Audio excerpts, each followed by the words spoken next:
English Steno, Kailash Chandra Dictation series, 5 seconds, start. The crux of the whole matter, therefore, is the inability on the part of the government to manipulate the prices in a manner whereby it may be possible to achieve crop planning in order to achieve the desired results as long as his price structure is allowed to move in the manner in which it is moving today. Whatever may be the policy of the government, howsoever much credit they may pump into the agricultural sector, whatever the amenities they may give to the agriculturists, it will not be possible for us to achieving the targets in the manner in which we want to achieve. I would have been satisfied if, as a result of this increased agricultural production, the farmer was better off. But we find that whenever there is increased production in a response to higher prices, the markets slump down so heavily that ultimately the farmer stands to lose instead of to gain. Therefore, the farmer loses both ways and the country also loses. The farmer puts in a more money, more resources in the production of crops for which he expects higher returns, and he loses all that money because the prices are not rising to his expectations, and instead the prices fall down rather precipitously, and the country is also losing because there is a very uneven development of agricultural.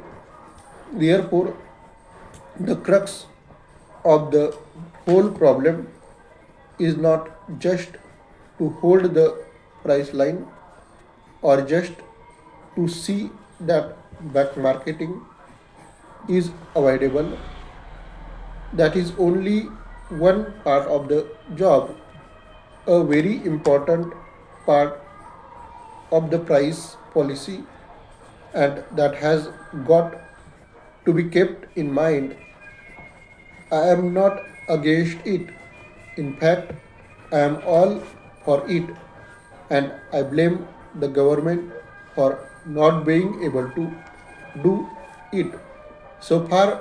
But this is another aspect of the policy, sorry, price policy, which the planning commission is, it seems to me, has not applied its mind properly so far, namely the use of price policy as an instrument of crop planning. And as long as that agricultural tools is not utilized for this objective, it will not be possible for us to have a planned development of our economy paragraph. Then there is the question of incentives. We are now told every time that unless incentives are given, it will not be possible for us to develop our economy. We are hearing daily about our export promotion. Daily about Now, the problem of incentives also has to be viewed in terms of the objective of the development of a socialist economy in our country, and not just from the point of view of earning more and more foreign balances. I am not in any way belittling the problem of foreign balances, but ultimately the problem of foreign balances has significance and meaning only in terms of the objectives that the third plan has set before it. Therefore, when we are talking of incentives in order to earn more foreign balances, we have also to think of incentives in terms of achieving the objectives that we have got in mind. Paragraph. I was therefore disappointed to read the speech of the planning minister. As he said, as the planning minister at the Indian Labour Conference, in which he seems to have indicated a new approach to the problem of wages. His approach has passed through three stages. In the first stage, just after the general election, the planning minister come out with a statement that he was thoroughly dissatisfied with the ways in which the wage structure had developed, and that he meant to do something about it. He categorically stated that the real wages had not increased because of intransigence of the management, and he further stated that he wanted to do something about it.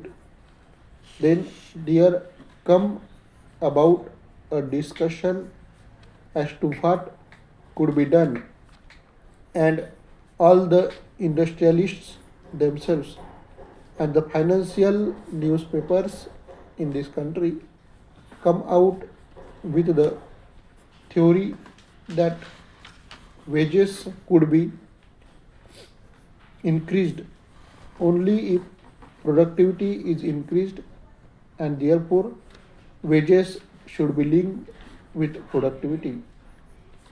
That was the second stage, wise increase productivity and wages will be increased. That was the slogan, or that was the principle which was accepted even by the industrialists. But what do we find in the speech of the planning minister to the Indian Labour Conference?